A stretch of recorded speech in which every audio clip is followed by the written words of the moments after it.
Hey guys, कैसे हैं आप लोग। यार, आज हम बात करने वाले हैं कि मेरी ट्रेडिंग स्ट्रैटेजी क्या रहती है और मैं इंट्राडे में स्टॉक्स को कैसे सेलेक्ट करता हूँ कि मार्केट आज की कैसी रह रही है और मैं किस स्टॉक को खरीदने या बेचने वाला हूँ। जो भी है उसका क्या तरीका रहता है, मेरी अपनी खुद की स्ट्रैटेजी क्या रहती है, वो मैं आज आप लोगों के साथ शेयर करने वाला हूँ कि मैं सुबह सबसे पहले क्या देखता हूँ और किस बेसिस पे अब मैं अपना ट्रेड लेता हूँ। तो मेरी क्या स्ट्रैटेजी रहती है, उसी पे आज हम बात करेंगे कि कैसे हम स्टॉक्स को सेलेक्ट करते हैं। तो स्टार्ट करते हैं आज की वीडियो को। बहुत ही सिंपल तरीके से बताऊंगा। सबसे पहले सबसे ज़रूरी चीज़ निफ्टी, मतलब निफ्टी आपको पता होना चाहिए कि क्या कर रहा है। निफ्टी बेसिकली एक समरी है मार्केट की। वो आपको बताता है कि पिछले 5 दिन में भी आप देखोगे, 5 दिन में, सॉरी 5 डेज में अगर आप देखोगे तो आपको दिखेगा कि मार्केट एक डाउन ट्रेंड में है।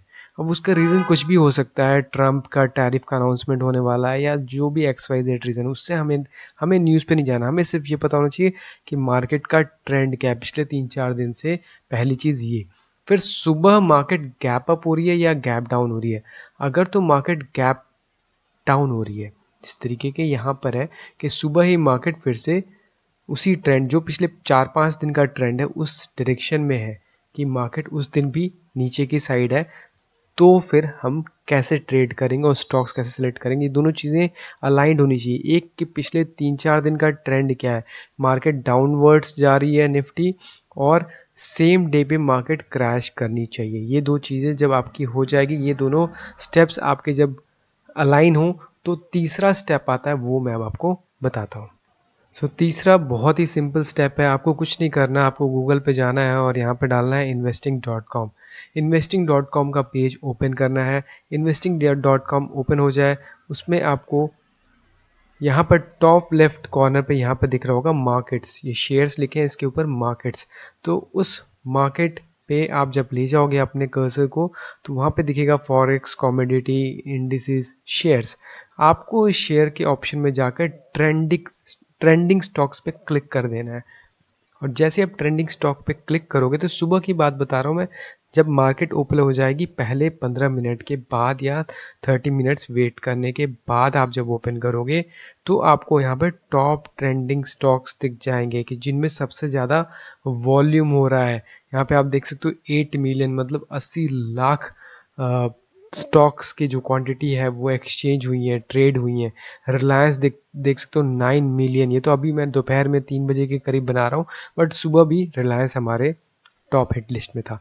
तो रोज़ जब भी मैं कोई वीडियो बनाता हूँ, उसमें एक एग्जांपल लेके समझाता हूँ। आज मैं आपको रिलायंस का एग्जांपल लेके समझाऊंगा, बहुत ही इजी है।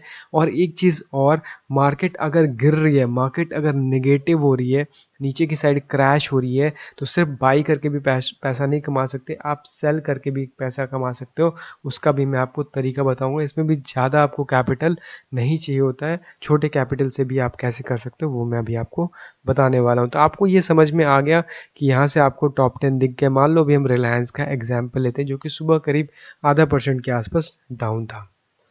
अब नेक्स्ट स्टेप हमें क्या करना है, हमें रिलायंस का चार्ट ओपन करना है। देखो, मैंने इस पर कई बार वीडियो बना रखी है कि चार्ट को कैसे देखते हैं, वो आप जाकर चेकआउट कर सकते हैं। अभी मैं सीधे आपको चार्ट पे ले जाऊंगा, क्योंकि हर बार मैं सेम चीज़ें बताऊंगा तो काफ़ी लोग बोर भी हो जाएंगे और उनको फिर लगेगा कि मैं बहुत ही बेसिक्स में जा रहा हूँ। अगर आपको बेसिक समझना है तो पिछले इसी के पीछे के वीडियो में मैंने बताया कि कैसे किसी का चार्ट ओपन कर सकते हैं। आप investing.com में भी कर सकते हो। यहाँ भी अगर आप रिलायंस का चार्ट ओपन करोगे तो ओपन हो जाएगा, लेकिन मैं ट्रेडिंग व्यू यूज़ करता हूँ क्योंकि मेरा ज़ीरोधा से कनेक्टेड है, तो उसी पे सीधा हम चलते हैं। ये अब आपके सामने रिलायंस का चार्ट ओपन हुआ है। यहाँ पर आप देख सकते हो कल की क्लोजिंग इसकी, मतलब पिछला जो इसका ट्रेडिंग था, वहाँ पे 1270 पे क्लोजिंग हुई थी। उसके बाद ये ओपन हुआ 1260 पे, और ओपन होते ही सीधे शूट कर गया ऊपर की साइड। मतलब अगर आप ध्यान से देख पाओगे तो ये 1260 से सीधा गया 1278 पे। लेकिन वो हमारे लिए इम्पोर्टेंट नहीं, हमारे लिए इम्पोर्टेंट ये है कि ये टॉप ट्रेंडिंग जो हमने दिखाया उसमें था, और गैप डाउन ओपन हुआ था, मतलब माइनस में था। निफ्टी होना चाहिए माइनस में, निगेटिव में, और जो आपका ट्रेंडिंग स्टॉक है वो भी निगेटिव में होना चाहिए। तो ये चीज़ थी कि नीचे ओपन हुआ। अब आपने करना क्या है, अब आपको इसके पीछे देखना है। जैसे ओपन हुआ ना 1266 पे ये, तो हमें ये देखना है कि इसके पीछे, मतलब चार्ट पे जब हम पीछे जाएंगे तो पीछे इसका सपोर्ट कहाँ है, उस सपोर्ट को जब ब्रेक करता है तब हमें इसको एंटर लेना होता है। सपोर्ट एंड रेजिस्टेंस पे मार्केट चलती है। मैं आपको बताता हूँ, कई बार मैंने अपने वीडियोस में बता रखा है कि कोई भी मार्केट ऊपर भी अगर जा रही है तो सपोर्ट रेजिस्टेंस पे चलती है, ये सपोर्ट बनाते हुए चलती है, ठीक है। एंड जब नीचे भी आनी शुरू होती है, जैसे मान लो यहाँ से फिर टर्न हुई और गिरना शुरू हुई, तो इसी सपोर्ट को तोड़ के फिर नीचे जाती है। तो एक बार ये सपोर्ट टूटता है, फिर वो रेजिस्टेंस बन जाता है, नेक्स्ट सपोर्ट के आसपास आता है, फिर उस सपोर्ट को ब्रेक करता है थोड़ा सा बाउंस लेके, फिर वो सपोर्ट बन जाता है रेजिस्टेंस, क्योंकि उससे नीचे निकल गया। तो इस तरीके से मार्केट चलती है। तो जब यहाँ पर ओपन हुआ रिलायंस, एंड हमें अगर रिलायंस में ट्रेड करना है या रिलायंस को हमें शॉर्ट करना है कि रिलायंस अगर नीचे जा रही है तो हमें उसको कैसे ट्रेड करना है, उसमें हमें कैसे पैसा कमाना है, तो उसके लिए हमें ख़रीदना पड़ता है पुट। मतलब रिलायंस का हमें पुट खरीदना पड़ेगा, जो भी स्टॉक है, और हमें पुट खरीदना है at the money. At the money मतलब क्या होता है? एट द मनी बहुत सिंपल सा ये है कि अगर 1200 1250 पे रिलायंस चल रहा है, तो आप टाइप करोगे, मैं अभी आपको दिखाता हूँ उसका पुट, कि इसी के आसपास की वैल्यू, इसके आसपास की वैल्यू जो राउंड फिगर है वो है 1300। सिर्फ 1250 हो गया ना, तो 1300 इसके ऊपर की वैल्यू होगी जो इसके सबसे पास है। तो 1300 का पुट हम खरीदेंगे। अभी मैं आपको दिखाऊंगा कैसे और कहाँ पे खरीदना है। तो वो चीज़ पेशेंस थोड़ा रखना पड़ेगा, तभी आपको समझ आएगा कि कैसे ट्रेड करना है। सबसे पहले हमें इसका सपोर्ट देखना है कि पीछे सपोर्ट कहाँ है। तो इसके लिए देखो, पहले अगर आप इसको थोड़ा सा पीछे ले जाओगे तो ऐसे समझ में नहीं आएगा, लेकिन हम इसके जैसे 3 मिनट का चार्ट है ना, इसको हम करेंगे 30 मिनट्स कर सकते हो या 1 आवर भी कर सकते हो। अभी मैं आपको समझाने के लिए 30 मिनट्स का ये जो चार्ट है, इसमें आप टाइप करोगे 30, तो ये 30 मिनट्स का चार्ट ओपन कर देगा। जिन लोगों को पता नहीं है उनके लिए मैं बता रहा हूँ, जिनको पता है तो अच्छी बात है। तो इसको हम करेंगे 30 मिनट्स पे, मतलब हर एक कैंडल, एक एक कैंडल जो है वो 30 मिनट्स का दिखाएगा। तो अब आपको दिख जाएगा कि 30 मिनट्स के कैंडल चार्ट में पीछे आपको दिखेगा कि जो इसका सपोर्ट था, इस सपोर्ट को इसने ब्रेक किया था और यहीं से मार्केट ऊपर गई थी। यहीं से मार्केट जब नीचे से आ रही थी तो इसी सपोर्ट से इसको, पहले रेजिस्टेंस था, जो रेजिस्टेंस को इसने जब यहाँ से ब्रेक किया है, ये वही 1260 का लेवल है जहाँ पर रिलायंस ओपन हो रही है। मैं आपको दिखाऊंगा। बस आप इस लेवल को याद रखो, ये लेवल था 1260 के आसपास, यहाँ से इसने ब्रेक किया था 1260 के आसपास। ये लेवल अब आपको याद रखना है। तो ये लाइन मैंने वैसे ही खींच रखी है 1263।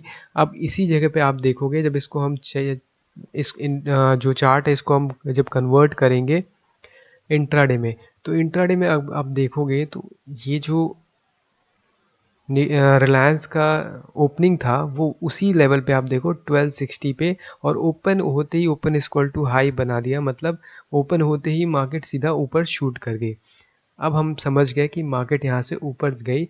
अब हमें पता है कि ये वही सपोर्ट है, जो ये 1263 का जो आपको सपोर्ट दिख रहा है, जो मैंने अभी आपको बड़े चार्ट पे दिखाया कि वो 1263 लेवल था। अब हमें क्या करना है? अब हमें इसका वेट करना है कि इस 1263 के लेवल को कब ये ब्रेक कर रहा है। जैसे ये ब्रेक करेगा हमें इसमें एंटर करना है। अब इसको आप देखते जाओ, नीचे आ रही है मार्केट, नीचे आ रही है। मैं धीरे धीरे कर रहा हूँ ताकि आपको दिखाई दे। अब आप देखो यहाँ पर ब्रेक कर रहा है। अब आपको देखने वाली ज़रूरत ये है कि ये जो कैंडल फॉर्म हुई है ना, लास्ट वाली कैंडल, ये कैंडल हमारे लिए, इसको आपको इग्नोर करना पड़ेगा। ये ब्रेक नहीं हुआ क्योंकि इसकी जो बॉडी है पूरी तरीके से इसके ऊपर है, इसको पूरा क्रॉस करके इसके नीचे क्लोज होना चाहिए। तो अगली कैंडल का वेट करेंगे, देखते हैं अगली कैंडल क्या बनती है। तो अगली कैंडल अब बन गई है इसके नीचे। अगर आप ध्यान से देखो, थोड़ा जूम करके मैं आपको दिखाता हूँ। अब हमें यहाँ पर इस कैंडल का, जैसे ही ये कैंडल क्लोज होगा, हमें यहाँ पर एंट्री करनी है। और एंट्री कैसे करनी है वो भी मैं अभी आपको दिखाऊंगा। आपको करना सिर्फ ये कि इसके आसपास का जो लेवल है, जैसे कि 1300 का लेवल इसके आसपास होता है, उसका पुट आपको खरीदना है। 1300 का पुट। तो 1300 का पुट कितने का चल रहा होगा वो मैं आपको दिखाता हूँ। मैं आपको ये समझा रहा हूँ कि मार्केट अगर क्रैश हो रही है तो उसमें भी आप पैसा कमा सकते हो। सो गाइज, मैं ज़ीरोधा यूज़ करता हूँ। उसमें आप जब टाइप करोगे रिलायंस का 1300 का पुट, यहाँ पे आपको सामने दिख रहा होगा, तो ये खुल जाएगा 1300 का पुट। और पुट मतलब पीई और सी होता है कॉल। तो हमने 1300 का पुट सेलेक्ट कर लिया, और जब आप 1300 का पुट सेलेक्ट करोगे तो इस तरीके से खुल जाएगा स्क्रीन। और यहाँ पर आपको दिखेगा कि सुबह जो ट्रेड हो रही थी, जहाँ पर मार्केट ओपन हुई थी जो रिलायंस की, तो ये जो पुट ओपन हुई थी 44 के आसपास हुई थी और 36 तक गई थी। मतलब जब मार्केट ऊपर जाती है तो पुट, मतलब पुट डिक्रीज होता है, और मार्केट जब गिरने लगेगी तो पुट बढ़ेगा। तो हम वेट करेंगे कि ये पुट कब उस लेवल पे आता है। तो अब इसको हम आगे करते हैं। तो आप देखोगे कि जैसे जैसे मार्केट गई तो यहाँ पर आकर ये पुट जो है 46 हो गया, यहाँ पर हमारी एंट्री होगी। मैं दिखाता हूँ आपको, इस 46 लेवल पे हमारी एंट्री हुई, राइट। तो इस 46 लेवल पे एंट्री क्यों हुई वो मैंने अभी आपको दिखाया चार्ट पे, फिर से वापस मैं आपको दिखा देता हूँ। सो देखो, कंफ्यूज नहीं होना है आपको। यहाँ पर आप देखो कि ये रिलायंस जैसे ही ब्रेक हुआ वैसे ही वहाँ पर पुट क्या हुआ, वो मैं आपको स्प्लिट स्क्रीन पे भी दिखा सकता हूँ, पर आप कंफ्यूज हो जाओगे। बस आपने ये याद रखना है कि जो पुट है आपको एट द मनी, मतलब जो उसके नियरेस्ट राउंड फिगर है उसको खरीदना है जब ये ब्रेक होगा। अब आगे चलते और देखते हैं मार्केट में हुआ क्या एक बार इसको ब्रेक करने के बाद। थोड़ा सा आगे जाएंगे तो देखो अगली कैंडल उसके नीचे बनी और फिर थोड़ा सा कंसोलिडेशन आता है, एंड उसके बाद अगर आप इसको थोड़ा सा पीछे करेंगे, एक बार के लिए रीटेस्ट। देखो मार्केट एक बार के लिए डराने के लिए ऊपर जाती है। जब इसने यहाँ पर ब्रेक किया, हमने एंटर किया, ठीक है, एक बार के लिए रीटेस्ट के लिए गया उसी जगह पे, क्योंकि क्या होता है रीटेस्ट के लिए, क्या होता है कि नीचे जब आती है मार्केट थोड़ी सी प्रॉफिट बुकिंग आती है। कभी भी कोई भी मार्केट एक लाइन में सीधी नहीं चलती, वो हाई लो बनाते हुए चलती है, प्रॉफिट बुकिंग आती है, फिर शॉर्टिंग आती है, इस तरीके से चलती है। थोड़ा सा आपको ब्रीदिंग स्पेस देना होगा, पैनिक करोगे तो नहीं चलेगा। एंड अब आप देखो कि ये कैसे इसमें फॉल आएगा, एंड फाइनली इसमें आपको दिखेगा कि अच्छा खासा फॉल आ गया। तो हमने कहाँ पे शॉर्ट किया था, हमने शॉर्ट किया था इस कैंडल को देखने के बाद। क्यों? क्योंकि ये जो लाइन है, ये जो एरिया है, अगर आप इसमें पीछे जाओगे तो आपको दिखेगा कि वो सपोर्ट एरिया था। और मैंने आपको कई बार बताया कि जब सपोर्ट टूटता है तो मार्केट फिर उसी चीज़ से गिरती है। तो ये जो हमारा था ये सपोर्ट एरिया था, जिस सपोर्ट को इसने यहाँ पर ब्रेक करके वापस ऊपर गया था, मतलब रेजिस्टेंस था उसको तोड़ के ऊपर निकला था, एंड फिर मार्केट उसी जगह पर आया, वहाँ से फिर देखो कितना तगड़ा फॉल आया। तो ये चीज़ें आपको समझनी पड़ेगी। ये वही लाइन है जो मैंने अभी आपको ड्रॉ की थी पहले, वीडियो को आप फिर से रिप्ले करके देख सकते हो जहाँ से इसमें फॉल आया।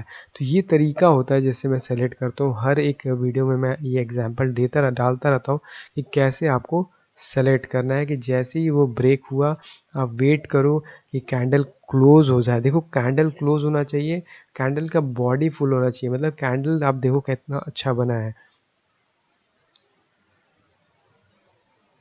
आप देख सकते हो कैंडल का साइज कैसा होता है। कैंडल बड़ी फुल बुलिश बेयरिश जो कैंडल होती है ना, फुल उसमें विक नहीं होनी चाहिए, ऊपर नीचे लाइन नहीं होनी चाहिए। इस तरीके का बड़ा कैंडल बनने पे आपको एंटर करना है, थोड़ा सा पेशेंस रखना है। मार्केट एक बार के लिए डराने के लिए थोड़ा सा ऊपर आता है, आप अपना स्टॉप लॉस रखो ऊपर, मैं अभी दिखाऊंगा स्टॉप लॉस कैसे रखते हैं, एंड फिर आप देखो कितना अच्छा फाइनल मूव आएगा। ये इंट्राडे में आप इसको कैरी भी कर सकते हो, फिर वो मैं अभी आपको दिखाता हूँ कैसे। तो अभी मैं चलता हूँ, पुट जो हमने खरीदी होगी वो कैसे बिहेव किया वो देखते हैं। सो यहाँ पर आप देख सकते हो कि जब ये 45 का जो पुट है इसको हमने अगर लिया, तो हमने इसके ऊपर कहीं स्टॉप लॉस लगाया हुआ 4-5 रुपए के ऊपर अपना स्टॉप लगा सकते हो, 42 के ऊपर। अब देखते हैं कि ये आगे बिहेव कैसे किया। अब देख सकते हो ये 42 से फिर 48 हुआ, एंड फिर फाइनली नीचे जाने लग गया 58 पे। एक बार के लिए आपके लेवल पे आया जहाँ पे आपने ख़रीदा था, एंड फिर फाइनल ब्रेकडाउन आ गया। रीटेस्ट उसको बोलते हैं, रीटेस्ट। एक बार के लिए मार्केट रीटेस्ट के लिए जाती है, एंड फिर देखो आप नीचे 54 53 तक गया पूरा, यहाँ पर आपको दिखेगा 53 तक गया है। अब आप इसको कैरी फॉरवर्ड भी कर सकते हो, ये रहा 54 तक भी गया।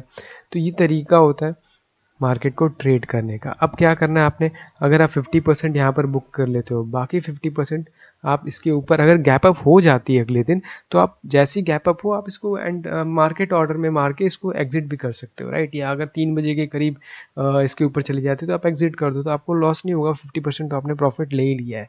तो इस तरीके से आपको पुट खरीदना होता है। पुट भी आप खरीद सकते हो जब मार्केट इस तरीके से क्रैश कर रही हो। सो आई होप अब आपको समझ आया होगा कि कैसे ट्रेड करते हैं और मैं कैसे अपने स्टॉक्स को सेलेक्ट करता हूँ और कैसे मैं उसको निफ्टी के साथ अलाइन करता हूँ। जैसे मैंने आपको बताया, सबसे पहले आपको देखना है कि निफ्टी का 4-5 दिन का ट्रेंड क्या है। अगर निफ्टी डाउन ट्रेंड में चल रहा है, और तब आपको ट्रेंडिंग स्टॉक्स में देखना है कि नंबर 2 3 4 पे क्या चल रहा है। फिर उनके पीछे का सपोर्ट देखना है कि सपोर्ट कहाँ है। एक बार वो सपोर्ट वहाँ से ब्रेक हो, आप उसमें फिर एंटर करो, और उसके बाद उसको आप राइड कर सकते हो। और एक चीज़ हमेशा याद रखो कि जब सपोर्ट ब्रेक होगा, जैसे यहाँ पर ये 1260 का सपोर्ट ब्रेक हुआ, तो वो सपोर्ट पे मार्केट वापस आएगी, तो फिर सपोर्ट रेजिस्टेंस बन जाएगा और फिर वहाँ से मार्केट नीचे ले जाएगी। तो ये चीज़ अगर आप लॉजिक समझ जाओगे तो फिर आपको दिक्कत नहीं आएगी। फिर भी अगर आपको कोई डाउट्स हैं तो आप कमेंट सेक्शन में पूछ सकते हो, मैं ज़रूर आपको आंसर करूँगा। तो आई होप ये वीडियो जो है आपके लिए कुछ हेल्पफुल रही होगी। मिलते हैं आपसे अगली वीडियो में, तब तक के लिए take care, see you and bye.